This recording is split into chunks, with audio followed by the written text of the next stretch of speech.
Hello YouTubers, this is Jennifer Colombo from Colombo Collection.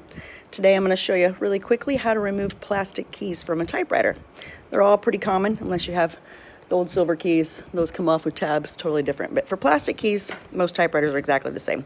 So as you can see, this one, I've removed keys. I'm actually changing them out. The other ones are yellow, so they'll get soaked. But they all sit on a little tab like that. So here's one that I'm removing keys from. The best way to do it without breaking the key or cracking the key is to take some needle nose pliers, get in there on each side of it, and just kind of gently rock it back and forth while you're pushing it down. Snaps right off. Then you can see it didn't get cracked. Then you go right here, put it right on that tab, and then push it down so it slides all the way in. Hear that snap? And there you go. It's that easy. Enjoy. Have a great day.